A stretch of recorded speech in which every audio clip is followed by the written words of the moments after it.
Hello, everyone. Welcome to another episode of Roleplay Court of Swords. Max is here, but he's not here because of tech issues. So we're aware he'll be here soon, but everyone else is working fine and dandy. We being me and Adam, both made the unfortunate decision to update some stuff right before the show started. So maybe that's why things are breaking. You never know. I mean, I'm fine. Yeah. Max didn't update. Maybe that was the problem. I bet you that might be the case. Maybe because we updated, and I bet you Max is still on like something from last August. Somehow he found like a retro version of the program. I bet you that's why he's having issues. It's so vmix is pretty hard to remember to update because it's like tiny text at the bottom, and it has maybe the worst like install process I've ever seen in a program before. It's a little weird. I always forget, and then I'm jumping a huge gap. But yeah, today I was like, oh, I forgot to update this. Let me just go ahead and click that button. And then 20 minutes later, I'm like, oh God, I broke it. But well, it's fine. He'll be here soon. Max is, he's familiar with tech issues, which we'll talk about when he gets on the stream, because VR is a nightmare to stream. And it was fun last night. Yeah. He lost his shit, and it was a fun thing trying to troubleshoot for him in the chat while everyone told him that he was bad and he was wrong. Oh, no. It was a nightmare. It sucked, but we'll talk to him about it soon. Zeke, how's it going for you? What's up in Zeke's neighborhood? Yeah? Yeah. Everything's good? Everything's great, man. I put out a call on Twitter for new docu-series and documentaries and stuff to watch. Oh, yeah? What? I've just been going through those, man. What's great? How many are we talking? What's a number here? How many have you watched? Where are we at? How many have I watched since I put the tweet out? I only put the tweet out a couple days ago. Well, I'm just saying in the past, like 2 months, where are we at documentary viewed? Where are you in the hundreds? Jesus. Well, see, the thing is, it's hard to count docu-series because they're like, multiple episodes of an hour a piece usually. Well, we can count those as one individual. I'm okay with that. That's an hour long content. I don't know. I'd probably say like 20 then. Okay. All right. Of those like 20, that, but give me the top three. Give me the top three. Ooh. Tough calls. Ooh, that's a tough one. The Confession Killer was you're one of those guys that pretty fucking good. Dude, listen. I'm not like I didn't watch the Ted Bundy tapes or anything like that. I'm not like a serial killer, serial file or whatever you want to fucking call it. Sure. Like I don't have a fascination like that. This one, however, you're not a murderino. Yeah, I'm not a murder porn. Yeah.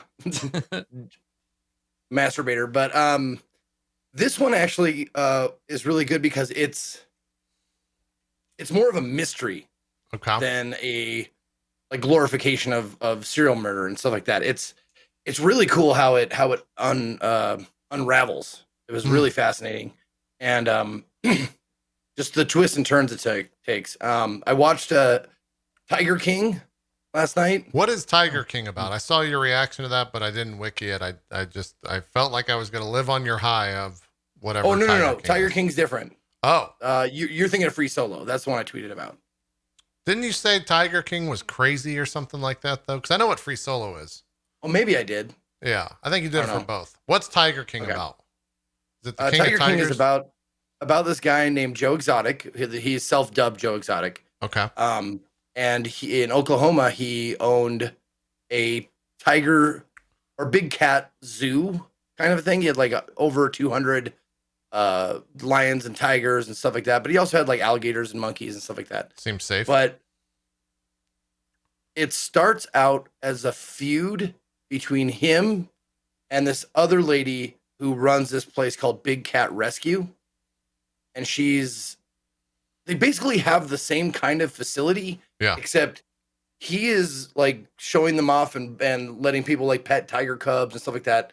And hers is like old circus animals and abandoned. Like, I can't take care of this tiger anymore. Like, right. They both run almost exactly the same place, except hers is like supposedly on the side of good and his is supposedly not on the side of good or whatever.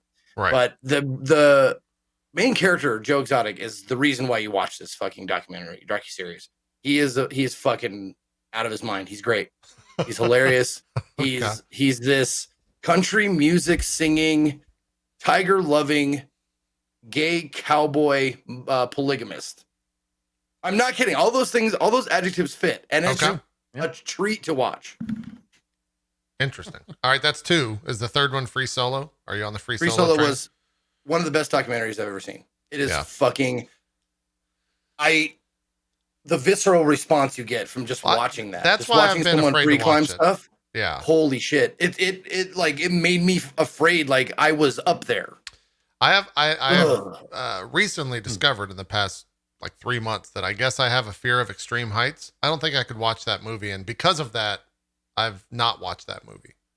Knowing what that movie's about, it's like free climbing and all that shit. So Yeah, dude. If you don't like heights, you will not like this movie because it is very much like it plays on that a lot. Yeah. It's like if you have thalassophobia or whatever, the fear of the deep. yeah, Like you don't watch like deep sea diving things. Like you don't watch this if you have acrophobia, I believe is what it's called. Fear of Yeah. heights. all right. Those are the 3. Watch them. Are you Yeah. are you still taking suggestions, Zeke? Can I make one? Yes, please. So it's on Netflix. I think it's like 10 or 11 episodes. They're between 40 minutes and like an hour 10. Ken Burns' Vietnam War documentary. Oh, So good. I've heard that's really So good. good. See, Yeah, and that's the it's thing. really Like, good. I've never picked up. I love documentaries, docuseries, but I've never picked up Ken Burns because I thought he was like super dry.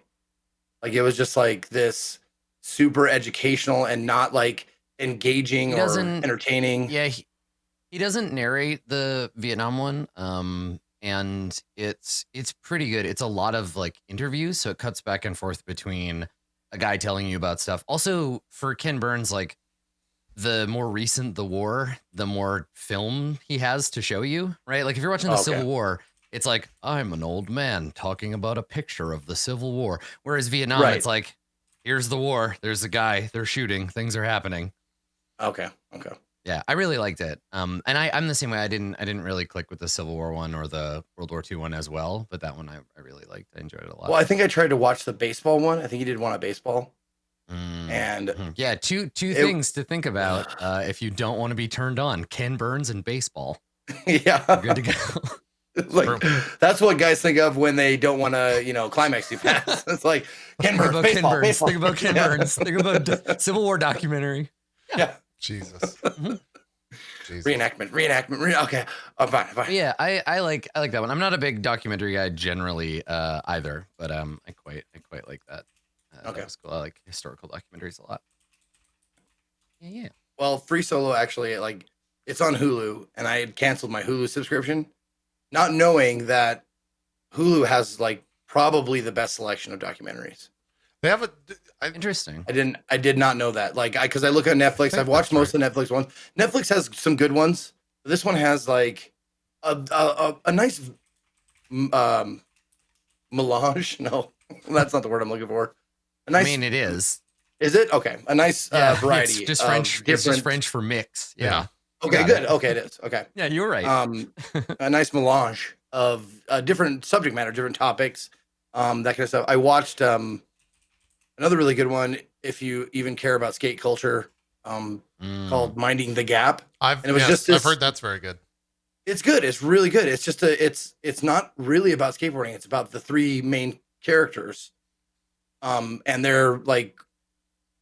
they're different journeys through these, like, I don't know, 5-6 years of their life. Yeah. And it's really great. And I just got done watching The Other F Word, which is about punk rockers who are grown up and are fathers. F as the father. Ah. Oh, that's cool. So they're- so did They're all they- like the did they lead singer have- Pennywise, Rancid, that are like all dads and stuff, and it shows their dad life. It's really cool. Did they have any music by Punk's Not Dad in that documentary? Because those guys are great. No. They're a punk band, and they're all in like their 40s and 50s, and they all have kids, and they started a band after their kids got old enough to like move out, and they're called Punk's Not Dad. And That's they're pretty fucking good. great. Yeah. Weird. Yeah. Also, if you like skate documentaries, obviously, Dogtown and Z Boys is really good. Yep, I've seen You that. watch that one Yep, too. yep. That That's one's really pretty good. Cool. Yeah. That's what I've been doing. Use your so. time. Cool. Yeah, it's good use of your time. If sports documentaries, where do you sit on them? Yay or nay? Depends on the It sport. depends. Okay. It depends. Yeah, it kind of depends on the sport. Like, I like I've watched a lot of boxing docs, like things about Mike Tyson or Muhammad Ali, Those are or good, like yeah. certain fights and stuff like that. I've watched a few of those. But the like team sports kind of not so much. There's a documentary that I watched. I think it was on Amazon, but you have to have HBO through Amazon. That was on with Lindsey Vonn. That was really good. She's a professional, or was a professional skier. It's one of those it's one of those documentaries where you don't realize what skiing does to the human body, and then you get to see what it does to the human body, and you're just like, fuck. Like, Yeah. Go These as people fast, shouldn't go as have fast knees. as you can.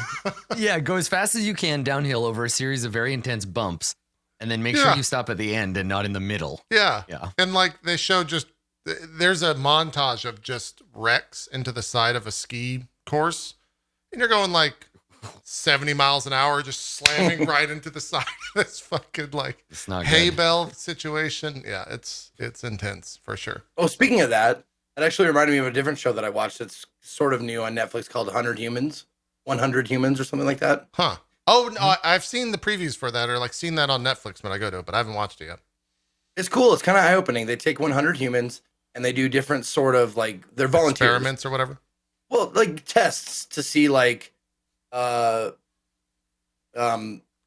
which age group performs better in these categories. Social biases, do they matter? Are they actually this thing? Or like Sure. like one of the ones I liked was it's kind of fun to put yourself in that position. Like he asked the 100 people like standing in a grid, and he goes, all right, how many of you would say you're of the 100, look around, would you say you're above average intelligence for the people in this group? Like 85 people stayed. Yeah. Oh yeah, of course. And it's like, how many of you 100 think you're better looking than the average person in this group? And that was like 90 people stayed. It was like crazy. Yeah, that makes a lot of sense. Like social experiments like that. It was a treat to watch. But they showed this one experiment where it was about humor, and they showed like ski wrecks or like a fail montage, basically like a rake hitting a guy in the face and a ski like guy going like tumbling down a mountain or whatever. Yeah. And then they showed it with no sound, and then they added a laugh track and they gauged the audience like reception of it. And it's like, oh yeah, if you hear other people laughing, that's like a primal clue. Like this is funny. No one's in trouble or danger. But without the laugh track, everybody was just like, I didn't like it.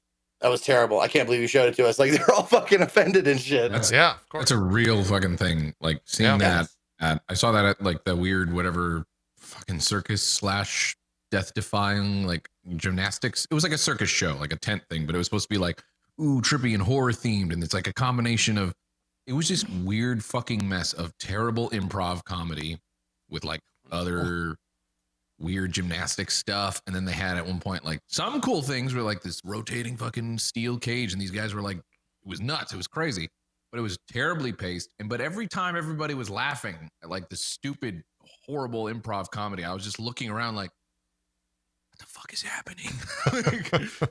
But everybody's laughing, so other people laugh with it. You know what I mean? It's supposed to be funny. We're laughing at this, you know? Yeah. Yep. That mentality. Is your room really cavernous, Max, or do you have like a little tiny reverb on? No, it's cavernous. Okay. Thank you for drawing attention to it. That's what Zeke does best. Draws attention to things. If it was something that could be fixed, I was bad enough. I already got all these other technical issues. Max, your mic is a little reverby in the background. It's a touchy subject. Terrible Zeke, impression of okay? Zeke. It's touchy subject. You also, I didn't want to say it, but you also have a zit like right here. And really prominent. That I'm okay with. Honestly, it's not a tech that I issue, would so be he okay doesn't. with. He doesn't I also have slight crackles because of this workaround that we're doing because I'm using fucking I XSplit, which I is told you more how to fix resource hungry. that, though. Or I told you a solution. No, you don't know how to fix everything. Yeah. Well, I know how to fix the issue. Here's that tension we were talking about before. How's VR treating you, Max? Yeah. By the way, Max, I did actually confirm that was the Oculus Rift causing what it's doing is it's sending you a capture of the two eyes combined, and so it's slightly lower. You have to like go into the program.exe or whatever and set it to capture a certain eye only, and then it'll be like synced up. I guess it's because the way that the Rift has like wider FOV or something, which I wasn't aware of. And everyone that has the index, which is I think the majority of the bigger streams playing that game, don't have that issue. So you you're getting fucked because everyone is watching the bigger streamers that don't have that issue, that have the index, and then sucks. Really, what you're saying is, Max, you shitty smaller streamer needs to get his. Hey, I'm right there with you. I spent the money to buy an index like an idiot. So that's that's how that goes. But anyways, how's tech? Let me get this straight though. Go ahead, Everybody that is playing Half-Life Alyx had to buy the index. No, false. Oh. It runs on a ton of different platforms. VR wise, it runs on pretty much like every major VR solution. It's just the capture is different. The Oculus capture is different than like the Vive capture. And since than the index capture. And since Valve made the index, it's probably going to be the one that like looks the best when it comes to the capture solution that it spits out. It also has a different FOV than what the Rift does. I think the Rift has like some weird, super crazy FOV. And the index is like 1440p or something like that per eye. So it's a standard like 16:9 resolution. So I think that's why. Okay. But I also might just be talking out of my ass. Who knows? We'll see if anyone in chat corrects me. That's usually how that goes. But yeah, Max, how are things? You're typing to me. I shouldn't have done this. Okay. All right. Okay. All right. Good luck. We'll see if this works. Right. Hi. How you doing? I'm doing all right. How are you doing? I'm okay. Yeah. At least I have some tacos. That's the only thing that's keeping me sane right now. Man, crackles. I hate them so much. Man, it's gonna drive me insane. It's gonna drive me insane. Closing all chats as well. I can't have. Do it. Get out of there. Don't read it. Don't read the chat. Yeah. Well, I like to. Oh my god. Oh my god. Oh, I just want to hug you, buddy. That's why I was so happy when we used vMix and it was working fine. Nothing has changed at all in my setup, yet somehow it decides today, even yesterday you had a rough time with VR problems and stuff, Max. Why don't we just introduce something that makes no sense at all too? So that you haven't changed anything, something's fucked up. You say stuff to me in Slack, I won't be able to see it. I can look at it on my phone, by the way, if I need to. But okay, well, look on your phone. I don't know. Things are okay, all in all. People have it much worse than I do right now. I'm just being a little bitch complaining. That's something I hate. That's something I don't hate it, but I understand it, but I really don't care for it. What's that? Yeah, no, I understand that. It invalidates unless your you have problems, it the worst of everybody in the fucking world, you're not allowed to complain about shit. That's just... Oh, yeah. Let me be upset too. Can I be upset too? Please? Everyone has the right. I'm just saying specifically now with what's going on, I'm fine. I'm okay. Overall, I'm okay. Yeah. Yeah, you're doing about a 7 or 8, I'd say, you know? Yeah. Not too bad. Yeah. But I agree with you there. I'm not a big fan of that method of thinking, that school of thought where it's just like, shut up, you're not starving, you're not blah, blah, blah, you're not allowed to complain about any of your problems. Yeah. I don't like that thinking either. Oh well. Everyone will get through it somehow, some way. Dan, are you loving the movies coming to home video sooner than expected? Are you in it right now? Or have you already seen all the movies that are coming to these platforms so that you're not that excited? I haven't checked yet, so I don't know like what's coming out. Okay. But I like the movie theater experience. So I'm a little sad that I don't get to go to the movie theater. Fucking sucks. Yeah. I can watch a movie at home anytime, but going to the theater is like a whole thing, It's like an experience. All right. So I don't think I ever got that from you. You enjoy going to the movies, not going to see a particular movie. Yeah. I'm weird. I like going out to places weird. With lots of people. I like going to the airport. Weird. Yeah, that's I weird like as waiting. fuck. Yeah. Don't do that. Don't. Yeah. No, there's some validity to that. Like I've been thinking about like the things that I miss about other human beings isn't necessarily like interacting with them, but like I like going to the coffee shop and like answering my emails on my laptop with a bunch of other people around, not talking to me or like addressing me or interacting with me anyway, but they're there. It's nice to be reminded that the universe isn't empty. So not having that sucks. And that's the same for movies. Like it's the thing you were talking about in the documentary.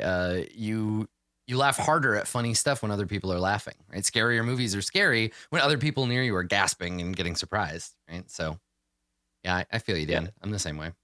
That makes sense. Yeah, I miss people even though I don't interact with them much. Exactly, just like that. Like if you're watching a movie and they took all the extras away, like it would just feel kind of empty. But when the extras aren't there, that's when you notice that they're not there anymore. Right. Like the people around you. Yeah, that's true. How's your Animal Crossing place going? Your AC life, as it were. I have a problem. I'm in so much debt to this Tanuki, and Yeah. he just keeps it. Every time I pay him off, he wants more and more and more. Look, PETA's a little bit upset. Okay, those animals are Oh my mistreated, God. and we shouldn't Are really they Actually upset? tweet. Was that a thing? let's Whoa. not let's Yeah, not it's shit from on their Tom official Nook account. too much. Okay, All he's right. a little upset. I feel like the one being taken advantage of here in this situation. Like he somehow has a new scheme about adding on a magic room in the same amount of space, and he wants to charge me twice as much as the previous upgrade every time. And Now let's get to the real drama here, Dan.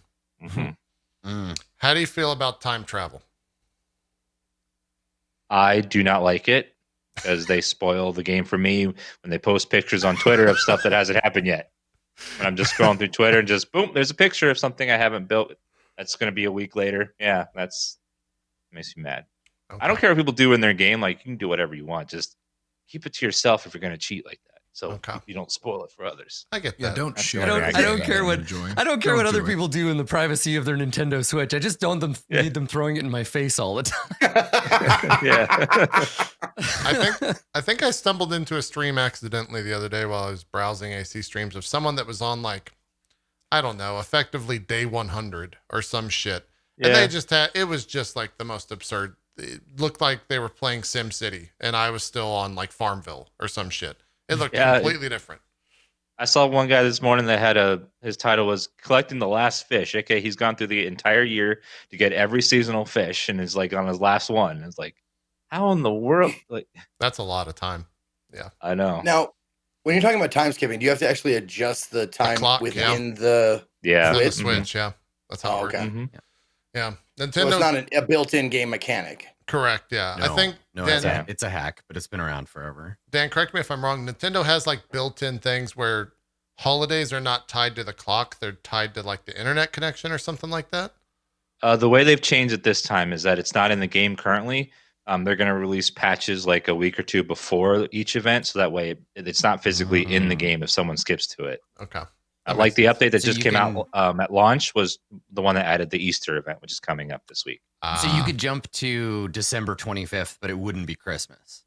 No, you just see Is that how Santa it works? flipping you off Yeah. like time skipper. that's right. Tom Nook in a Santa outfit, just saying, get the fuck out of here. All right. We respect the time-space continuum in this house, young lady. Yeah. It'd be great if Nintendo added in like the time cops. So Well, I if you, mean- like, fast forward and they just showed up in your game. So like, how did you get here? I thought they did have a character that was like that. Did they not? They did, yeah. They did? Rossetti does that. Yeah. So Oh. if you, in earlier games, and I don't know if he's still around, but if you turn the game off without saving, Mr. Rossetti shows up at the beginning the next time you boot it up and he screams at you. But he's not Jean-Claude Van Damme, so I think there's still room for improvement. If Jean-Claude showed up in your game I and just still split remember- kicked you into space, that would be good. I still remember that dumb time cop movie where he does the splits in his kitchen while he's fighting those guys. That was like his That was his signature thing. move. I was guess that doing was the yeah. splits. Maybe it's Yeah. not just that movie. That's John Claude. Just It was an doing underrated splits. martial arts move, the splits. doing the split. Yeah. Nobody expects a guy to kick your ass while doing the splits. Goro didn't. All right, Johnny Cage fucked That's him up. true. It's yeah. You know? Well, but that's why Johnny Cage does it, right? Is because that's a Jean-Claude Van Damme move. Right. So That's true. Yes. yeah. That's true. Yeah. Oh yeah, I guess that's also in Bloodsport. Bloodsport might be. This is random tangent, but Bloodsport might be the single most movie I've viewed the most. Really? You've seen Bloodsport more than any other I movie? think Bloodsport used to just come on TBS when I was a kid, or TNT when I was a kid, and I think I would watch it every fucking time. So I've probably seen that movie like 50 times, maybe. Forrest Did the Gump is up Did there the with me. TBS version have the faked out swears where they changed the script and had somebody else record their lines? So he's like, "Get away from me, mother father." You have one of Probably, those? yeah. Is that version? That would I make love sense. those. Yeah, that would make sense. That's actually I a did good have question. one- Think about like, what's the movie you've watched the most? Forrest Gump's up there Oh, because they play it. I They know used that to play it all the time and still do play it a lot on Dude, TV. kids have way it back great these days. You know what movies TNT and TBS play? Marvel movies, just fucking nonstop. You can turn goddamn Iron Man, just Iron Man every day. Yeah, Captain he's America, the Winter Soldier, 3 times a day on FX. They don't give a fuck. They'll just show that movie 3 times in a row. It's great. Well, Or Harry Potter. It's Harry Potter. Harry Potter's great. I love that shit. That shit's great. Yeah, Christmas time I tune into Prisoner of Azkaban's TNT. on. Here Yeah. I go. They show the entire trilogy like 3 days in a row. It's great. Yep. You know what was the movie that came on all the time when I was a kid on cable was True Lies. I've seen bits and Yeah, pieces of that True happened a lot Lies too. so many times. That's a cable classic for sure. Mhm. Yeah. Real quick before we put away the whole time travel thing, All right. counter argument. Mm-hmm. I do time travel, but I don't do it to like constantly get ahead of the game or whatever. It's literally because the game does not respect your time as like an adult, as somebody who's making content for it. It doesn't. Oh, well, if I It's started not my a good first game stream, for that. No. Sure. I would have got through. I would have been like 2 hours in, and then just been like, all right, guys, well, that's the stream because there's nothing else for me to do except for just fish my, shores and all that stuff. Also, I only play games. I pretty much only play games when I'm streaming mainly. And if I'm playing that game whenever I'm streaming, I'm missing out on all of the daylight content because I will not be playing that game usually like during like the daylight hours and stuff. There's little game mechanics, bugs, things that happen during the daytime that I will not see because I only am playing it during like the pure way of playing it. Sure. Without doing any time skip. So when I hit a roadblock where I'm like, all right, well, there's nothing for me to do. There's literally no content here now. I can't do it. You know what I mean? Then I'll do it. And I don't skip like a fuck ton to like make a bunch of money or anything like that. I'm not doing that kind of thing, like really gaming the system, but I am doing it when I hit a really bad roadblock. So Max used the content creator card. Dan, your rebuttal? I still respect you as a person, Max. Nice. Great. I'm just disappointed. He's just You are disappointed. one of them. Yeah. Ouch. I think that's fair enough. If I'm not trying to like just go in there, No. is super. Just reminds me of my dad. Like, you can't shortcut your way through life, son. What happens if you time travel, but then you go visit your friend who's not time traveling? Does the game care? You can resync back up with regular time. It doesn't affect your game. It's fine. Oh, so do you have to change your clock back to normal, or do you just? No. Huh. It just goes off of their So- settings, I would imagine then. The planes, yeah. So if it's Christmas for you and it's summer for Max, if you leave your island, which is covered in snow, and you fly to Max's island, it'll be summer there. It just thinks that the time zones are stretched out, right? First of all, Sure. I'm not time skipping to Christmas. Okay, That's We're not not what doing I that. heard, Only- Max. All right, I just time skipping wherever the fuck you want because there's no rules in Max land. That's what I heard. Mhm. Well, real quick, since you said like after a few hours, there's nothing more to do, like no more content. What do you do? Especially when you Dan? first start the game. Yes, it's basically you get through the tutorial and then it's like, well, we'll see you next day. We'll see you tomorrow. Yeah, Dan. And if you're streaming that, it's like, I'm not going to be up tomorrow. Like, Well, for me, I garden. I talk to all the animals. I gather resources for the next day. I farm the bugs and animals and do all that stuff. But yeah, you get like 4 to 5 hours a day on average with each day before you start hitting that wall of not having much to do. That's not just There's farming definitely bugs stuff or to money. do. Yeah, I don't time skip very often, honestly. I really don't. I haven't since I got more into like the content where there is stuff to do. Like, especially in the beginning, it's really bad. It's like you basically go through the tutorial and it's like, all right, you're done. And that took me like 2 hours to like do the stuff where I no longer could progress very a whole lot. Also, Dan, It's I don't even want to hear you have stupid luck when it comes to fishes. You pulled 3 of those crazy motherfuckers that one time. I don't even want to hear it from you. Life's good for you. I get it. I'd be playing regular too if I had crazy luck like that all the time. Get out of here with And this. Wait, what'd you And pull? it's definitely one of those games where like it depends on how much you enjoy like decorating a room. How long you can spend like figuring out like, oh, this furniture goes here. Let me adjust this. I do that. All these flowers. Let me arrange these flowers in a nice way. Like if you're that kind of person, you get a lot more time out of each day versus if you just want to do like the meaty stuff each day. Yeah. I'm not doing like full crit path or anything like that. It's just like I said, when I have hit it, when I'm like, okay, I need to skip here because there's nothing for me to do, and I've done everything. Like, there's no. Yeah, Max spends most of his stream time driving around in his flying car, calling people on his iPhone 46, just living that future life, leaving us in the past. That's true.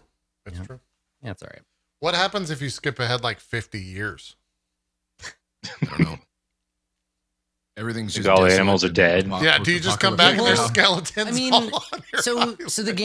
the old games, I haven't. Tom 'cause I'm Nook not is a I'm not cyborg. time traveler, right? Well, so in the older games, if you jumped ahead, it would treat all of the days in between as days you just didn't check in, right? You didn't come into your village. So if you jump too far ahead in the older games and you go into your house, it'll be full of cockroaches and like the whole island will be covered in weeds. And like everything's all overgrown and weird. Like, where did you if go? you leave the game alone, and yes, and all the animals are like, we haven't seen you in 15 years. Where have you been, man? But it's just because it thinks you haven't played for a long time. But it's not where's like Tom? it would be pretty. Tom? It would be super cool if you jump forward far enough, and Tom is you just go eternal. to visit your friends, and there's a pile of bones in their front yard, overgrown with weeds, and like the That- store's falling over. Now, Yes. and what I want. hell is on earth. Yeah, now we're talking about a The good dead video have game. risen. Yeah, Woo. there you go. I was saying that would be a fantastic game. Somebody take the what's it called? The premise of Animal Crossing and pretty much do an Animal Crossing clone and not even really market it. They would market it this way, but have You'd it have just be to. cutesy in the beginning, long enough where you're like, okay, well, what is this game? It's just an Animal Crossing clone. And then slowly everything starts to unravel and it starts to get real. And then like one of your neighbors talks about how I think someone else murdered Susie. like, Oh and yeah, then it just keeps yeah. going It's like more and more down that line and becomes It's more great. gritty. and- like Rear Window. Yeah, Yeah. I dig it. That sounds great. Adam, last but not least. Yeah. What have you been up to? I play a little Animal Crossing. I pretty much like migrated to playing it off stream because I find I can't pay attention to it for more than like 45 minutes at a time. So for me, it's not great for streaming. Just playing role playing games and I've done a couple of like music streams in the last little bit, just playing music for people and talking about tunes. That was great. And, yeah, Max was there for the first one. We did some Vietnam War era tunes, and then today I did a like an 80s one. I dedicated Ace of Spades to you, Zeke, because I thought that was appropriate. Yeah. So I don't know. I've been trying to, I feel like I don't have the patience that I normally do for like sitting down and playing a game for a long time. And I start getting like fidgety and anxious after like 2 hours. So I'm like, I got to find other things to do to make content because while our lives aren't too different because of all the quarantine, I'm finding that people are like, well, I'm going to just hold on to the money that I have and I'll resubscribe once everyone feels better. So I'm like, please come back. Let me give you things to do. Sure. Because it feels like fraught times. So I'm trying to adapt, trying to find other things to do that are good for my brain because video games don't seem to be doing it for me these days. Yeah. Smart. But yeah, it's been good. Cool. We got to recap.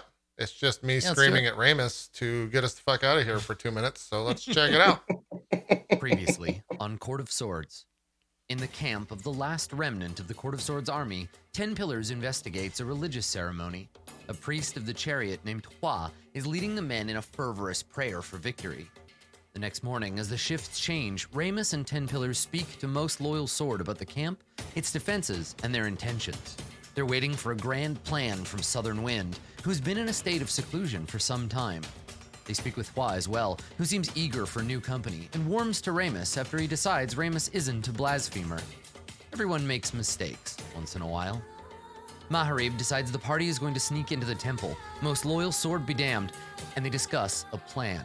In the end, they land on an ethereal infiltration. Ramus can shift everyone into the space between worlds, a kind of membrane next to reality. They do, and begin a strange journey into the temple. In the ethereal plane, piping music can be heard, at first only by Maharib, along with haunting voices, and as they finally arrive in the ethereal version of Southern Wind's sanctum, Everyone is assaulted by the terrible fluting sound as tendrils of ethereal menace reach out. Yay.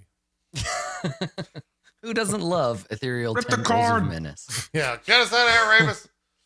So we'll all right. got out. we'll He's talk already about gone. the ripcord. I was He's gonna say, done. Ramus Ramus booked. He fucking bolted. is out. He's done.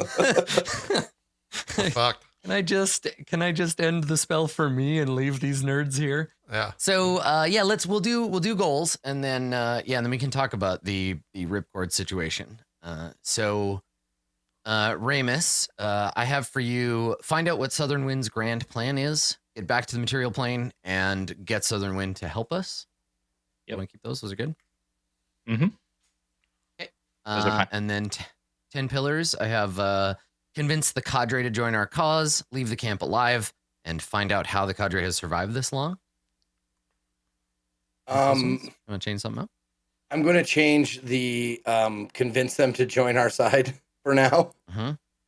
Okay. And I'm going to change that out to find out what the deal is with Southern Wind. Is that Yeah. Yep, that's fine. okay? Okay. All right. And then Maharib, I Careful, have. don't read the second one out convinced- loud. Okay. Spoilers. I Remember? only have two. I only have two of the three. So Okay. Right, because I said I was going to gonna ask message you what you Yeah. said you were going to tell me, but I don't never even know what it is. Yeah. I don't say even it. know what it is. Don't fucking say Goddamn it. say it. Dare get us out. Oh God. I'm in a very Do immediate ER reaction.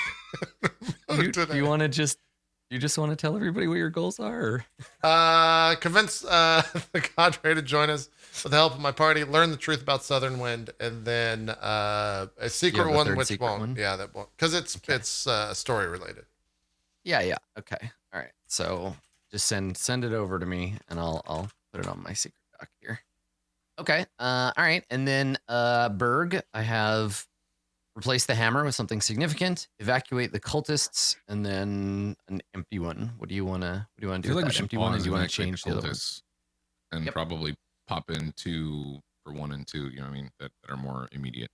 Yeah, I think you're right. What was the previous one? Because I feel like the other one was something about getting into the temple or something like that, right? Or Yep. Yeah, you got one Isn't for it getting something into like the that? temple. so we got we did finish that one. Okay. Yeah, that's the one that Um, we cleared. Okay. Yeah, I guess it would be something along it's going to be pretty much what everybody else is doing. Either getting Southern Wind to definitely figuring out what the fuck Southern Wind is up about. Like what's his deal? Mhm. That I want to be in on that one as well. Yep.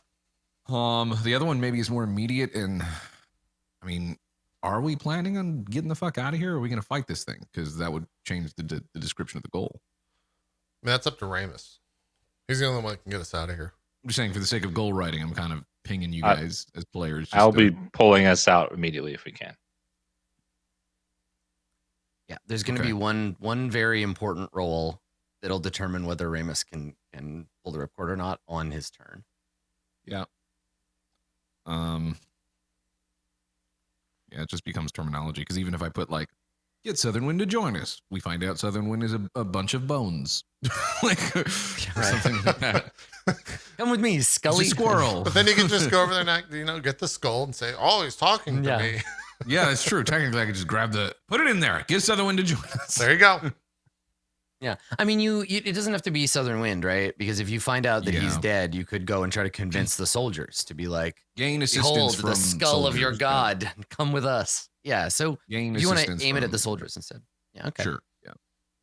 All right, It gain probably won't assistance. I don't think they're gonna want from to the cadre. They don't want to come. I mean, a lot of people convince have them. a lot of people have cadre related goals. So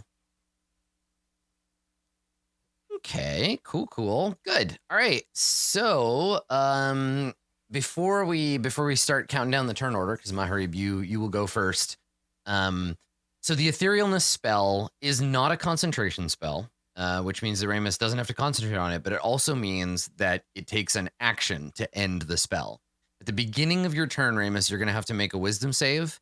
And if you succeeded that save, then you can take your action as normal. But if you don't, then you become taken away by the confusing piping of this strange amoeboid creature.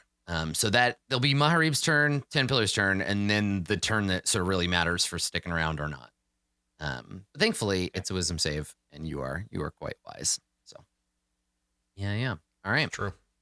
So Maharib, you are first to go. So you can see the room sort of vaguely through the ethereal barrier. You can see the walls and the ceiling and the floor, and you can see this sort of swirling cloud of darkness obscured from your vision, even here in the ethereal plane.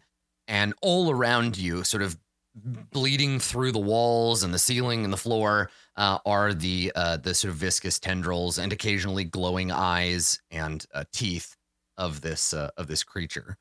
Which seems to be all around you. So you're all adjacent to it at all times, basically, while you're in here. And you can always reach it, and it can always reach you. Maharib, what would you like to do? You're the only one in the party immune to the terrible, mind-altering piping sounds. Well, now that Dan said he's going to try to pull us out of here, I don't really... I can take the help/aid action, right, to benefit Dan? Not a saving throw, no. Ah, fuck. That would only be on what, like attacks or something? Skill checks, attack rolls, but not saving throws.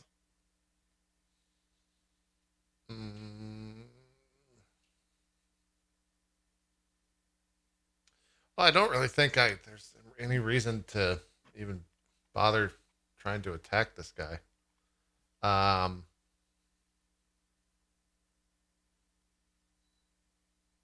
Do I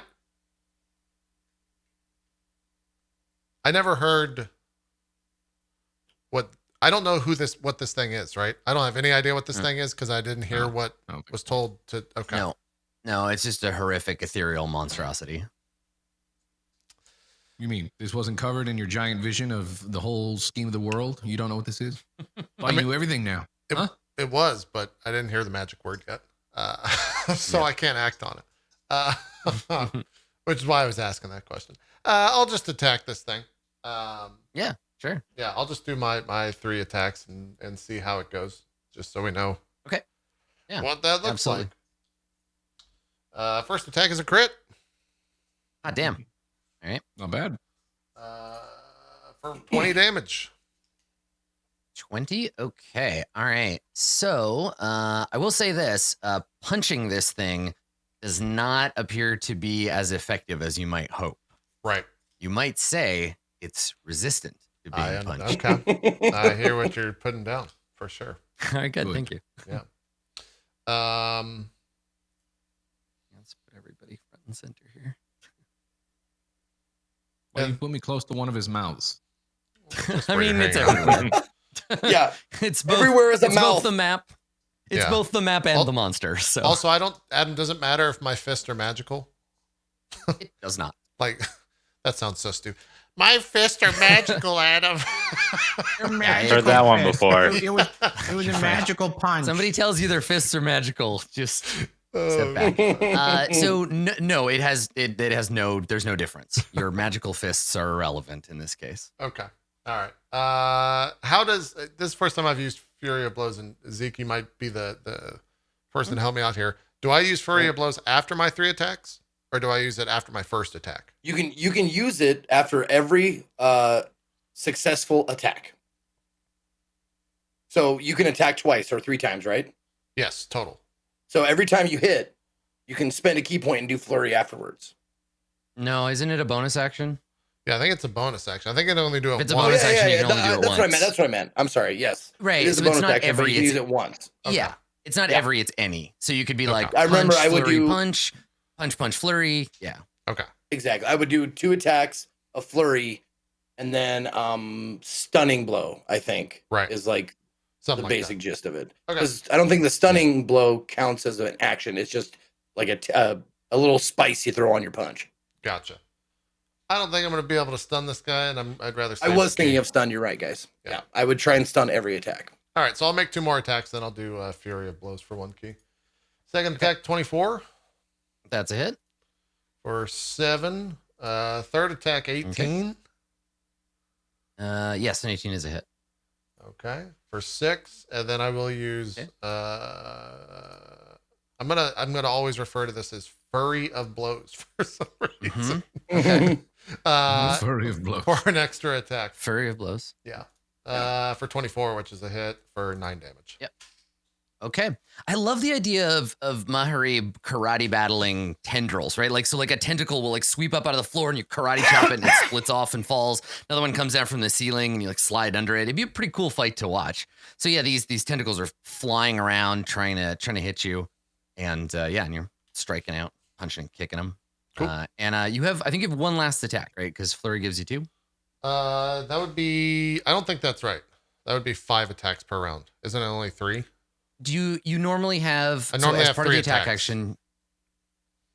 Yeah, so it's 3, and then Flurry gives you 2 unarmed strikes as a bonus action. Oh, okay. So Do monks? What level do monks get 3 attacks at? I don't think we do. I think we only get extra. I didn't attack get it. 1. I think that might be why it's confusing. Yeah, it's 4. Yeah, because it's 2 normally, Yeah. and then 2 more for 4 attacks Okay. per turn. Yeah, so I'm done. Perfect. Okay. All right. 10 pillars. Now, 10 pillars, you are confused. You hear Yes. the cacophony of voices, both real and unreal, and you are currently on the turn of confusion. So you're gonna start your turn by Oh, that's making a wisdom right. save. Oh God, the 1d6 or whatever.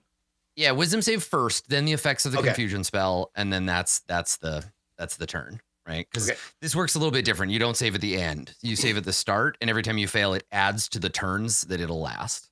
Okay. 27. Okay, all right. So you don't suffer You're one off confusion from a crit. again. You're just regular confused. Can you roll a Yep. d10 for me? Oh You God, want high yes, number. I would You love want to. you want a 9 or a 10 on this? Just 1d10. Yeah, flat d10. Ooh, the 1. Oh boy. Okay, so you use all of your movement to move in a random direction. Can you roll a d8? Ah! Ah! Right? Yeah. Roll a d8 for me. We'll start. Okay. We'll start here. 4. 1, 2, 3, 4. Okay. So you run towards Berg. What's your movement? 30 feet? Yeah, 30. Berg! Okay. Berg! Berg! Berg, it's kidding me! It's biting me, Berg! Yeah. And so it's like the whole thing is just They won't filling stop! it's filling your head with like you normally only have to contend with only the sound of your own thoughts, right? But suddenly your mind is filled with this unknowable connection to whatever this creature is, and it's just filling up your brain with nonsense and the strange fluting sounds, and yeah, it's driving you mad, and so you're flailing around screaming, and yeah, and that's your turn. 10 pillars. I love PS Fanatic. Be gone, thoughts. Great. Yeah, right, exactly. They're bad. That's a bad kind of thought. So, Ramus, as your turn begins, this is the wisdom save that you need to make against this creature's hideous piping. And if you make the I'll save, use my then you are Inspiration for this roll. Okay. All right. 24. And you get it. 24. Yep. Okay. All right. So you're able to retain control over yourself this turn. Would you like to end the etherealness spell? I'm first going to use my free action to ask Mahari if there's anything bad happen. Should I pull us out? Right. You probably, I don't know, catch me like mid flip or something. Yeah, just like fighting Yeah. random tentacles that are just spawning up around me. Yeah, and he just turns on Ramus. Then I'll use my action Yeah. to pull all 4 of us out of the ethereal plane.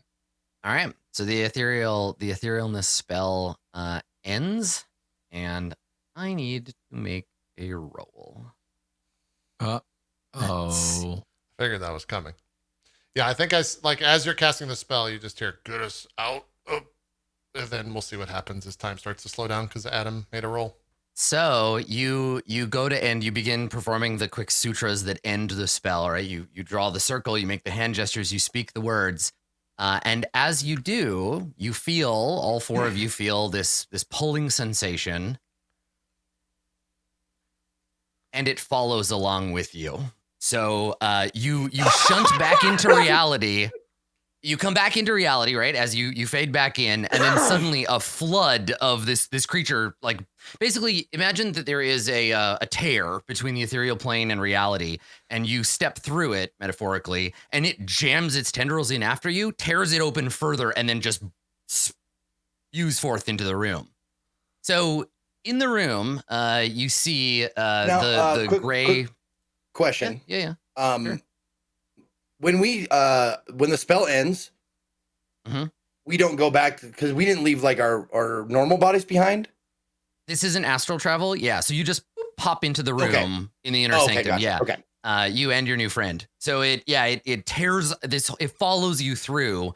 And I think all of you feel a sense of external, because again, your thoughts are being bored down on by the thoughts of this creature. You feel a sense of sudden like relief, as if taking a breath of fresh air for the first time, right? You feel this like, yes. And and then it just spills out, growing exponentially as it fills the room.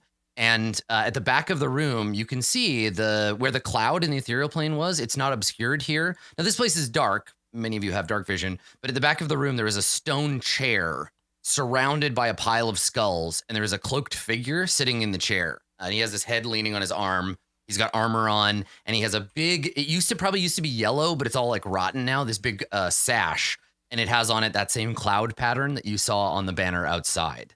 Ramus, you've pulled everybody back from the ethereal plane, and the creature has followed.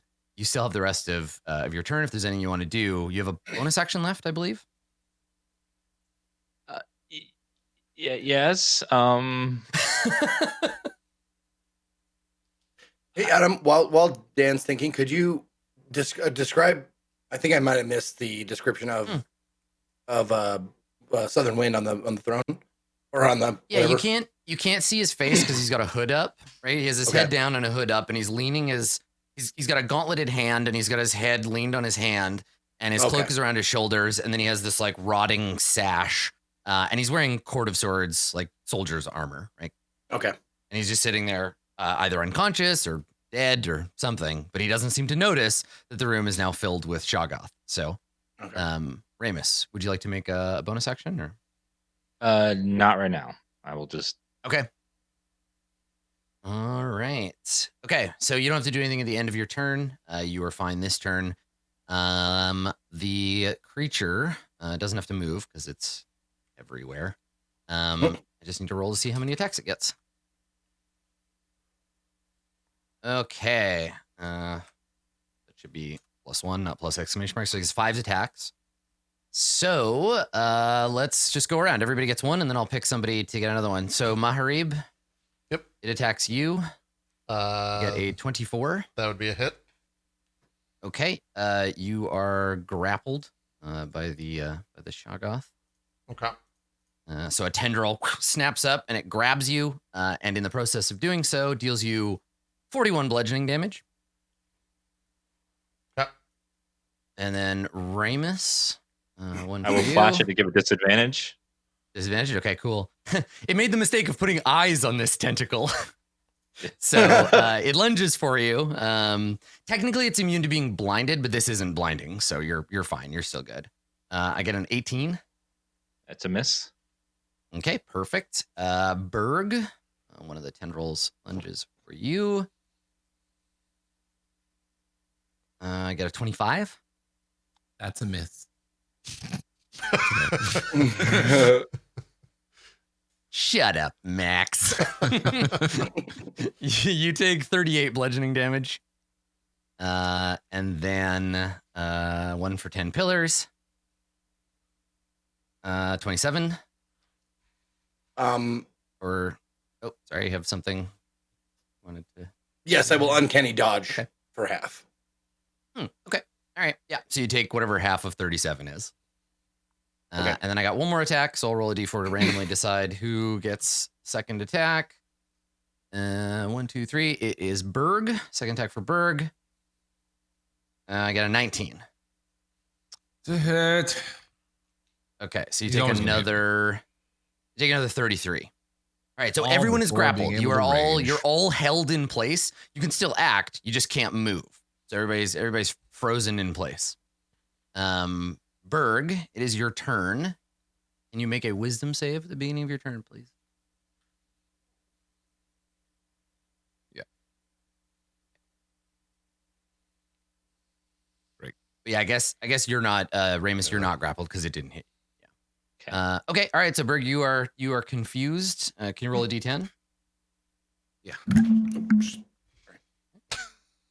The hideous piping of the Shoggoth. Very immersive. Thank you.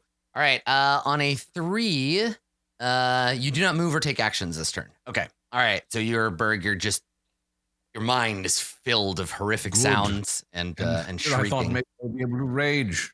Silly. Sadly, no. Maharib, it is your turn.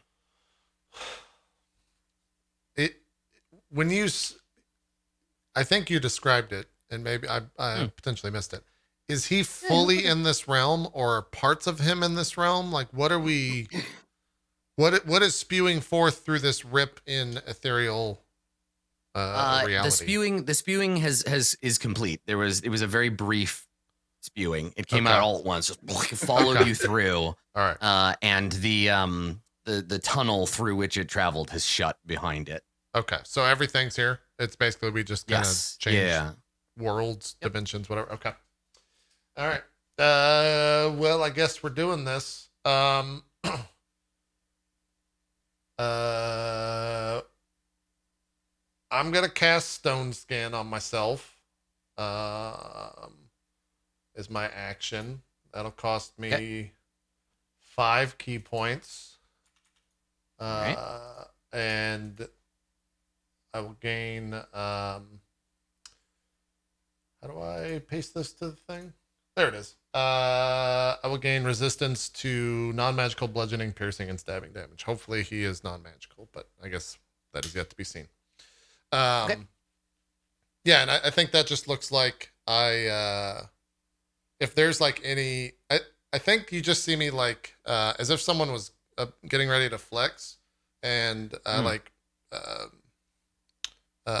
what am I trying to say? I tense my muscles up, and they literally you just start seeing like pieces of rock jet out of my skin and kind of form up around my skin. Nice. Like it. You look like a guy from Thor Ragnarok now. Yeah, exactly. And then as a bonus action, I will take the dodge action with patient defense. If I can do that. It's a bonus action, so I would assume so. Mm-hmm. Yep. Cool. Okay. All right. So you're dodging. I'll throw a little armor on you there. There we go. And you got Stone Skin. Cool. Just check on Stone Skin. It is concentration. Okay. It is. Yeah. So anytime I get attacked, if it's a hit, I think I make a con save. And it's like an hour though, right? So concentration up to 1 hour. Yeah. Do you guys have a turn order that you can see? We're using the one in roll or in the overlay itself up above the rolls. Okay. I was just trying. You should be able to see it in roll 20. Roll 20. The turn order is blank for me. Yeah. Oh, weird. Not in roll 20. Yeah, it's blank. I only see Stone Skin. I see Stone 999. Okay. All right. So, and that's your turn, Maharib? Mm-hmm. Okay. All right. 10 pillars. Attempt to resist the hideous fluting.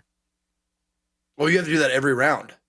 Every single turn, yeah, until you get a 20. If you can get a 20, you're immune to it like Maharib, but... Oh, you got to get a nat 20? Yeah. Yes. Oh, okay. Wait. Yeah. And that makes this is for the next round immune. because I meant to save the previous round. Okay. That's right. Gotcha. 27 again. Damn it.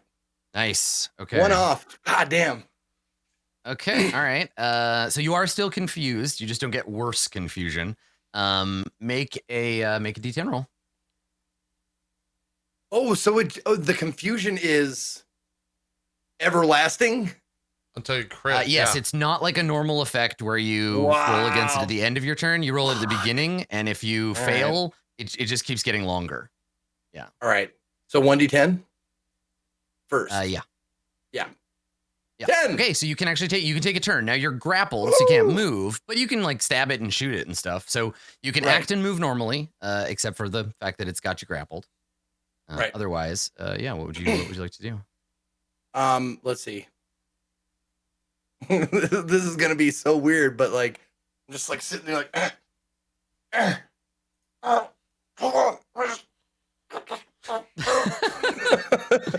Yeah. And then I'm going to start token, and I'm going to, let's see, how big is it? It is a 20-foot radius. And I can't make it any smaller, can I? No. But Okay. I mean, the room is big, right? That's a 40-foot line, so there's definitely room to hit. Yeah, can the you whole put thing a and not a 40-foot diameter circle? Yeah. Or 20-foot sure. radius, yeah. Yeah, let's see. 5, 10, 15, 20. 40. And then... Okay, that's how big it is. Okay. Does it have to originate with you, or you can just dump it anywhere? Yeah, 150 feet range, so I can basically put it anywhere. Okay, yeah. So where do you want to put it? The But I problem have is to- that confused people run around at random. So actually, the Shoggoth is helping you in this case because Berg could theoretically on his turn run into the goo, but into the fire, but he's being held. Yeah, exactly. It grappled me. Yeah. Let's see.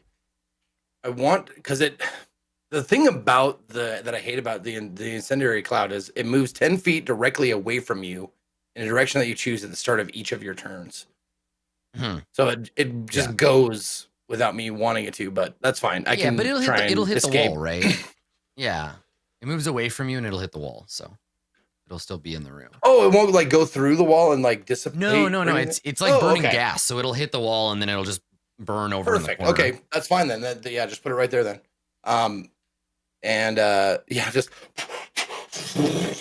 Just black cloud with sparks and like little shots of flame, like a volcano erupting. And it says cloud appears. Oh, let me just put that.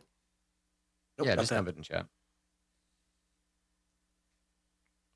Yeah, it's like the clouds you see There we over a volcano. Like it's all ash and fire, and there's like little zaps of lightning in it too.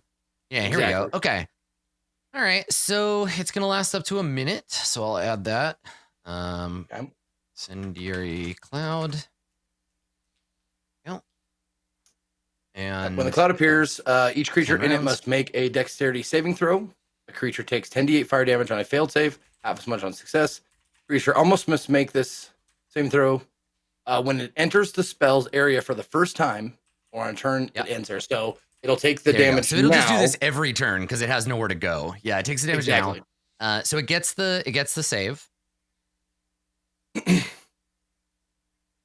Okay. So roll the 10d8 damage, Oh, right. and it takes. Oops. Shit. 10d8. Jeez. So 20 All right. damage. Yes, it only takes 10 of that. I figured as much. It is also resistant to fire. Yeah. So the surface of it burns and crisps and hardens, but it's quickly absorbed back into the body and replaced with fresh goo flesh. But it'll do that every turn. It has nowhere to run from this thing, so it'll just keep burning. that's the good thing about it. Yeah. That's sick. And I guess I should what is my saving throw for that? Because I'm not a spellcaster, so I don't have one. Immediately. The It's spell save based on the DC. it's based on the item. Usually it'll say, but you get dexterity saving throw, have so much damage. Yeah, normally the item lists the Okay. saving throw, but yeah, I don't know why it doesn't. Well, I should think we could still say be, like, then. proficiency plus. Well, normally no, but the thing is with items is normally it's locked. Like normally Oh, items have their okay. own saving throw. Yeah, I think we'll just use it as if you had cast the spell with Okay. with your charisma. So I'm at 20 is fine. It's 8 plus your proficiency bonus plus your charisma modifier. 13 plus 2, 15 then, right? Yeah. Okay. Oh, it says if you it uses yours if you don't have one, it's just 8 plus your proficiency modifier, which is 13, 15. Oh, really? Your So that's proc it? mod. Oh, damn it. Okay. What's your proficiency modifier? 5. Okay, yeah, so it is 13. Okay, all right. Yeah, Okay. so it definitely got the save. Okay, all right. So yeah, it burns up slightly. You still that's just a bonus action, so you still have your action Exactly. for this turn. I do. Yes. I'm going to take my action to try and I got to break free. Yeah. Okay. DC 18 acrobatics or athletics check. Can it be something else? No, it's Anything it's else? either Okay. it's No, either kidding. of those. I mean, I guess you do have Okay. the option to just lay down and accept the inevitable embrace. All of right. this So I got a monster. 2. I got a +2 on my acrobatics, so I got to get a 16 or higher. Let's roll. Fuck. I mean, that's Next time one I'm of the using my dig- inspiration. if you added both of those d20s together, Yeah, right. all right. Okay. So Ramus, beginning of your turn, can you make a wisdom save, please? I will use lucky to roll again, please. That seems like a smart move. Yep. Yep. 23. Okay, there you go. All right, so you have your faculties about you. What would you like to do with your turn? You were All able to right. take a turn. I am going to cast Banish on this thing to send it back from whence A it came. great choice. Yeah. So what's Yeah. the save on Banish? It's a charisma save, DC 19. Okay. Let's see. 19. Let's see if you banish it back to the ethereal plane. Survey says you sure do. Oh shit. Nice. Okay. So the target is native to a different plane of existence than the one you're on, banished with a faint popping noise, returning to its home plane. If the spell ends before a minute has passed, it comes back. So just to be very careful, Ramus, with the next 60 seconds. Very concentrating on it. Yeah. Yeah. So you banish it. All of a sudden it's gone. The tendrils, they all vanish. All of that disappears. But because there are some confused people, so you're all freed, but you're still under the confusion effect. So we'll have to play out the next few rounds because there could be danger. So Ramus, you still have a bonus action. So what do you want to do with it? And you can move too. Away from I'm us. just going to stand in place because I can't see anything right now. Okay. Yeah, there isn't I don't have a map for the room. So you can just get distance from your friends up to a certain assume the room is about as big as the screen, like the whole map. Go Like, it's away a from the 25 by 25 confused room. people, lest we accidentally I'll break your grab like a concentration. background for it. That is Oh, a good. God. That's a good call. That's true. Yeah. Yeah. Shit. I guess I will walk towards to my left until I bump into a wall with my hands out. Trip and fall. Your concentration's done. Yeah, I mean, everybody can actually see. Just imagine that the room is bigger than you need walls for. So, yeah, you can just move around. But remember, there's a big cloud of fire right there. I was just gonna say, he just stumbles into this fucking. Do not walk incendiary into the cloud. cloud of fire. Yeah, avoiding the fire. Yeah. Okay. Cool. All right. Well, there's no more monster, but Berg, you don't have to make a wisdom save, but you do still hear the echoes of this terrible thing in your mind. So make a D10 roll, please. Is higher better, or do I not know? Higher. Yes. Yes. You want a 9 or a 10? 9 or a 10 will allow you to take an action. All right, let's just. I guess use inspiration on this. Why not? There's no super immediate threat. But sure. Whatever. I'm just gonna going to cover you with I just want to bricks. be not. Give me 1 confused. second. So wisdom, There you go. or you said roll d10. D10. Yeah. Gotcha. You've got the world's worst song stuck in your head. Hey. Hey, there you go. You can take an action. You're still confused, but you could do something. What do you want to do?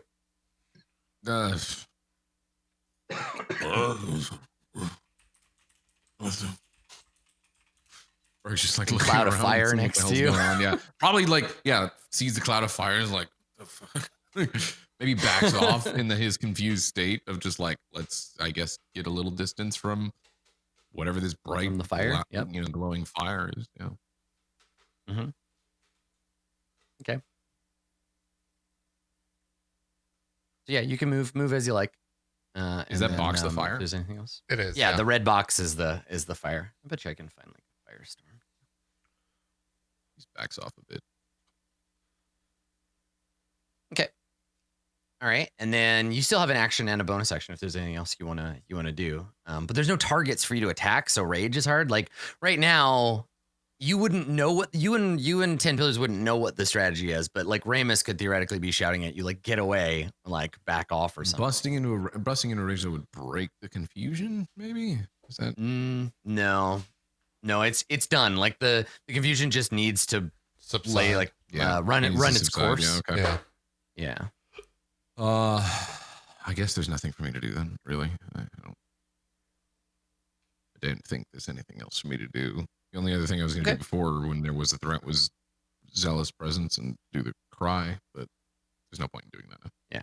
I could. You could also tell me you could hold on to your action, right? You could tell me like if something happens, then do it. Yeah, if the creature returns or a threat presents itself, that's attacking, then yeah, I would hold action to rage. Okay, yeah. So if you see a target, if there is something, an enemy, something threatens you, then I would go into rage just to mitigate some of the damage that could be coming. Okay, that sounds good. All right, so Maharib, it is your turn. There's nothing I can do to get them out of confusion, like stunning strike one of them or something like that for non-lethal damage, right? It wouldn't get them out of confusion. It would stun them though, so that might be, a thing. But there isn't anything else you can do. It'd be just kind of weird if we just like walked over and stop looking at the dancing fire. Stun 10 pillars and exactly. Stop moving. Around. Wouldn't make much sense. So yeah, I think we're still in kind of turn order, but I think I still turn to Ramus and say, what did you do to it? I sent it back, but I'm concentrating. Keep him away from me. And the other. I must keep concentration for a minute or so. Okay. Understood. I will put myself in between Ramus and the other two and hold action. If they try to cross the line, I will attack them with a stunning strike. Yeah, right. You'll take your stunning strike as your reaction. Okay, yeah, that makes sense. Cool. Okay. So it sounds like an enemy to me. Throw me into a rage. Nice. 10 pillars.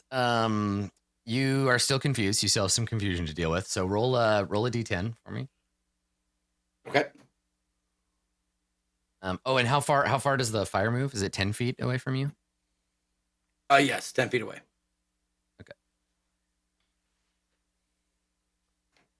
That's not burning That's wrong one. the commander up, right? There we go. How about a 4? No, it's not. He's like over in the corner over here. Okay. Okay, a 4. You're stupefied. You just hear the sound of the music echoing around in your head. Of disturbed, stupefy? Yeah. I get stupefied. Okay. Ramus, what are you doing? I guess look at the man over there to see what I can see when I'm looking at him from where I am. Yeah. He's currently illuminated by, and Ramus, you don't have dark vision, right? So you see him being illuminated by this cloud of fire. So it's very, very ominous, very, very sinister. You're gonna have to get closer and like examine him to see what his deal is, but he hasn't moved. He doesn't seem to have noticed you. All right, then I'll use the light cantrip so I can my shield so I can see. Okay. All right. Cool. So your shield begins to glow, and you cast it over at him. Again, his hood is covering most of his face. He's wearing his armor, but you notice now that you couldn't see before, his armor has a big like tear in it. It's all bent in, and there's like a rip in his sash, and there appears to be like blood on the front of his armor. Okay, and then I will continue to move away towards the wall. Okay. All right. Berg, you are also still confused, though this will be your last turn of confusion. Can you roll a d10 for me? Sure.